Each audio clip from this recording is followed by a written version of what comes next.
Do one quick thing and picture this. Take a look around. You see the weather here? Looks a little bit stormy. Looks like it might have just been pouring a while ago. It looked like we were getting some severe thunderstorms. Yeah, we actually were. I'm glad you can tell. Now I want you to imagine that these thunderstorms turns into a tornado. And the tornado happens to be coming directly at our house tonight. Of course, I don't want to lose my entire collection of fragrances. I got to go downstairs and go into the bathtub and lay down.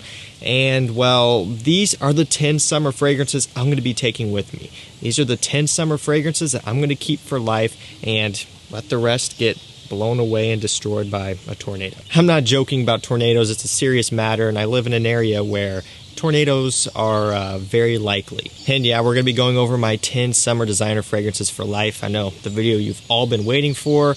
Let's go ahead and jump into it. First up, we have a new fragrance release this year. This one is Le Male On Board, which is the newest summer edition in the Le Male fragrance line. Bergamot, tonka bean, and geranium are some of the main notes here in this one.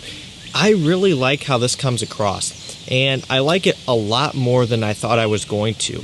It really does have a fun, playful, vibrant summertime nature about it. You get some sweetness, you get like an amber, which is like an amber wood, like an ambroxan type of feel in here, and you get a nice green freshness from the geranium, and of course a bright opening from the bergamot, kind of tart, semi-sweet, and citric. It's just fun and uplifting, and it's a really nice summer flanker, and it does still have some of that sweetness that the original Le Male is known for, and also just that a lot of the other flankers are known for as well. It just lightens it up and makes it a bit more summertime appropriate. I mean, take a look at Popeye and Superman, those very successful, very popular summer editions.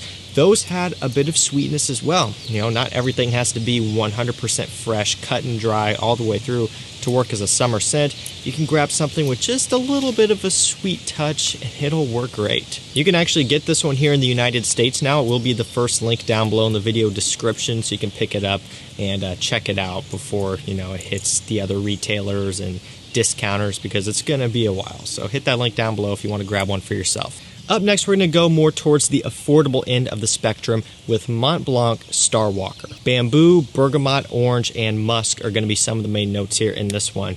I really like this stuff for a couple reasons. One, I already said it, but it is affordable. It is really in that kind of cheapy category where you can pick it up and not really have to worry about spending a bunch of money on something if it's a blind buy and feeling super committed to it because of the price. You can kind of pick this one up on a whim, and if you love it, that's awesome. If you're not the biggest fan, it's not a big deal. Just kind of give it away, shuffle it off, stuff it in the back of your collection, and just kind of forget about it. But I don't think most of you are going to do that. I think this is a really solid scent for the price. You get that bamboo note, which is unique. It's kind of, I don't know, a watery woodiness in a way. You get the bergamot, you get just a masculine muskiness throughout the entirety of the base, and you get a bit of orange. Performance leaves a bit to be desired. It's not terrible, but it's not going to be a beast mode summer scent. For the price, that's about what you would expect, and I can say that for the price, again, it's a really good scent. Moving on, we have another newer release, and this one actually is available at discounters now, so it will be linked down below as well. This one is Artisan XX by John Varvatos. Bitter orange, vetiver, and bergamot are some of the main notes. So, look, here's the deal with this one. Going into it, I was not expecting hardly anything, and the reason why is because I've been let down with some of the newer releases from John Varvatos. When you take a look at just what they've been putting out recently, they've been declining. You know, they had some stunning hits with stuff like Artisan Pure, Artisan Aqua, Artisan Blue, not Artisan Vintage, John Varvatos Vintage, although an Artisan Vintage would be kind of cool. A little, citric in there with that suede and tobacco. If you guys are listening, John Varvatos, I want credit for that. But you guys know what I'm saying. They have a lot of hits, a lot of great fragrances, and typically for the price of these at discounters, the scents are above average in terms of quality. One of the main drawbacks with these basically across the board is performance, being that they're not really the best. But again, sometimes you have to give a little and take a little, and you can have to pick your battles here. And in the instance here with most John Varvatos fragrances, you're giving up some performance, but in return, you're getting a really high quality scent for less than $50. A lot of times around 30 to 40. This one's clean, it's woody, it's musky, it's modern. It's got a very nice vetiver note in here. Definitely going to be a really solid vetiver fragrance, you know, once it is fully populated on discounters. It's not quite to all of them yet. I did see it at Strawberry Net, which is where it will be linked down below. It's going to take a little bit longer to get there, but once you can get this for the typical John Varvatos price, this is going to be really solid. And I have to admit, the bottle is fantastic, and actually it's one of my favorite bottles.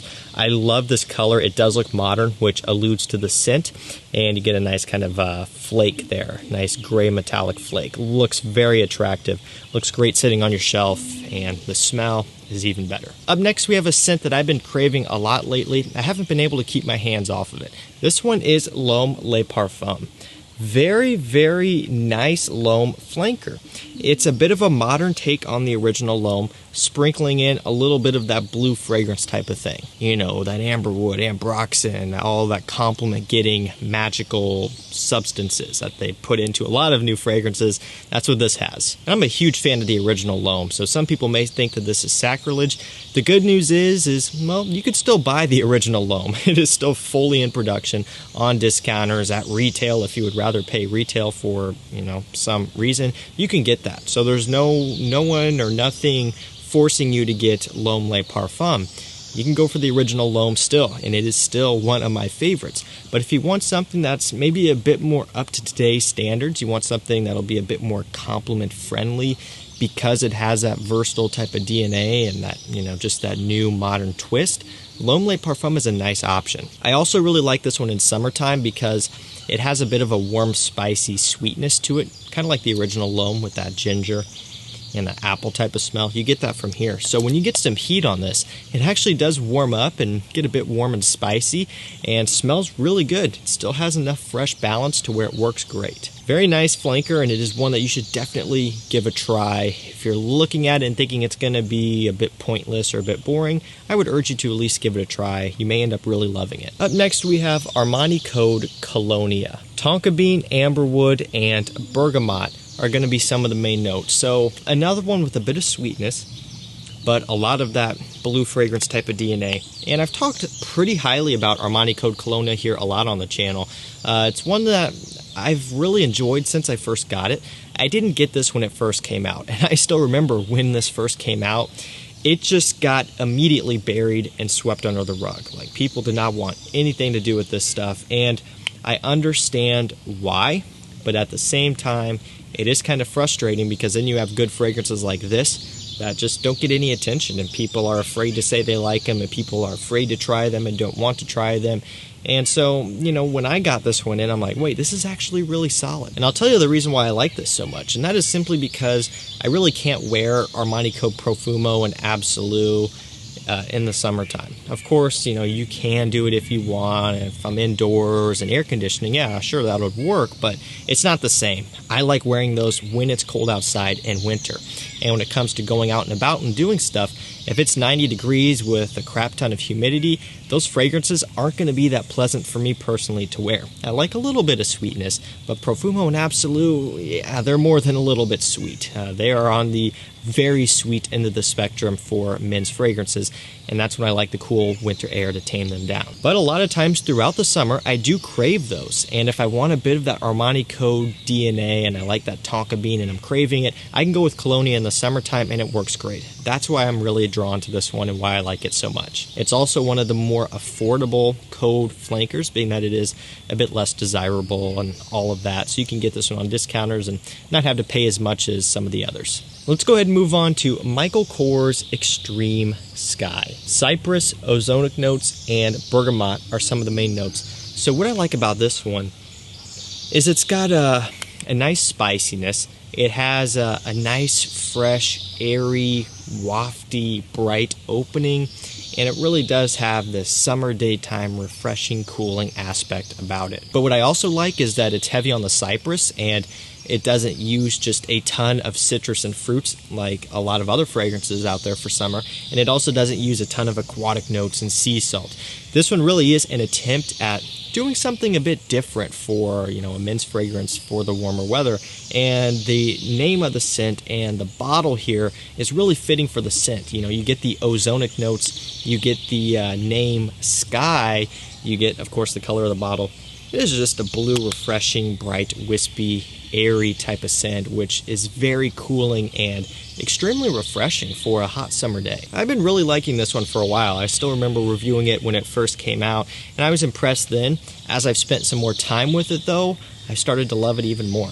Really solid stuff, and comes in at about $50, so not really too expensive, kind of in that mid-range price. Moving up next, we have Yves Saint Laurent Y Eau Fraiche. Lemon, ginger, geranium, and mint are some of the main notes. So what I like about this Eau Fraiche flanker here is that it still does keep the original DNA, you know, the eau de toilette, and you get some of that eau de parfum sweetness as well, but it just makes it fresher. It gives it kind of this bright, frosted type of smell, like the frosted glass here, which, by the way, the bottle does look incredible. I've always been a fan of this bottle. I think that's going to go the other way. I might not even be able to smell it. Oh, I can smell it. Yeah, that smells fantastic. It's got this sparkling, fizzy opening, you know, like a fizzy drink. You know, not really a soda. I guess maybe a lemon-based soda, not like a Coca-Cola, which is a bit more sweet and heavy. We're talking about a lighter soda here. It's a fizzy cola brightness. It's got a bit of a sparkling aspect as well. A bit of sweetness, but a very fresh, forward nature about this one. You get that ginger. You get just a nice musk in here, some citrus. Smells incredible. Let's go ahead and get this one out of the way. A very obvious one. Dior Homme Cologne. Can you guess the note breakdown on this one? Bergamot, grapefruit blossom, and musk. And look at that bottle. I mean, come on. It looks incredible outside in some natural lighting.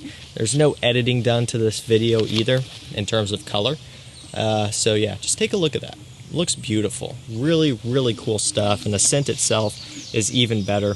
This stuff right here is just, for me, one of the best, and it never gets old.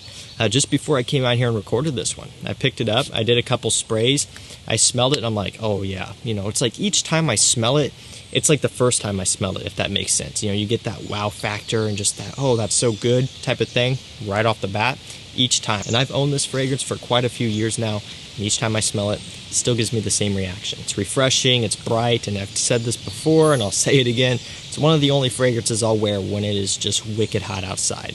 We're talking like 100+ degrees, you know, that type of day, you know, usually in July, August. This is one of the only ones I'll wear. A lot of times it won't be anything, but if I am going to wear one, it'll be Dior Homme Cologne. I mean, it just works. It's so cooling and refreshing. There's not a lot to it. It's just very nice for super hot days. Running down to the end here, we have L'Eau Bleu d'Issy Pour Homme by Issey Miyake. Rosemary, juniper berries, cypress, and lime are going to be some of the main notes. So what I like so much about this is it follows a similar trend to a few of the other ones in this video, where it's not just aquatic notes, citrus, fruit, and, you know, your typical run-of-the-mill type of summer scent. It's utilizing some woods. It's utilizing some herbs. It's making it a bit different. You know, it's a different approach. It's more of a fresh, woody type of scent with a bit of an aromatic tendency rather than just a bunch of citrus, which is very common. I find this to be very impressive because a lot of times the Issey Miyake fragrances and flankers, you know, there's just so many of them. They're getting pushed out all the time that it kind of starts to be like, okay, how many solid, really good fragrances can they be putting out if they're putting out this many?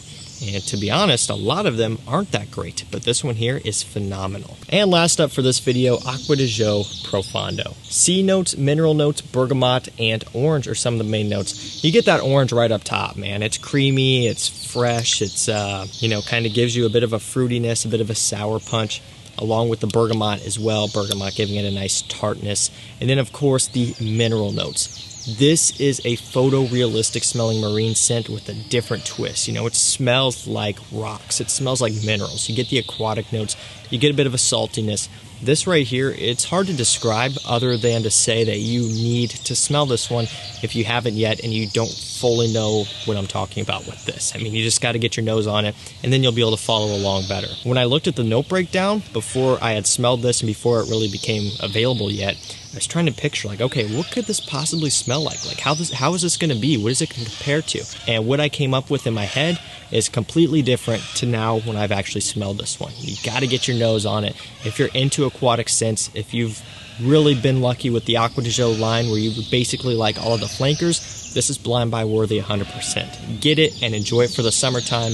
You won't regret it. All right, guys, that's going to do it for me. If I had to keep 10 summer designer fragrances for life, these are the ones it's going to be. Hopefully you guys enjoyed this one. Let me know down below, what would your list be? If you could only keep 10 summer designer fragrances, or if you want, you could throw some niche in as well. What would those be? I am curious. Leave them down below. And hey, remember, if you want to grab any of the fragrances that I talked about today, you can get them at fragrance discounters. They will be all linked down below. Hit those links. They will take you directly there so you can pick them up and save yourself a lot of money. All right, guys, that's going to do it for me. Thank you so much for watching. Stay safe, stay healthy. Don't forget to subscribe and like the video. If you like these videos that I'm putting out on a daily basis, I really would appreciate it. And that's it. Take care.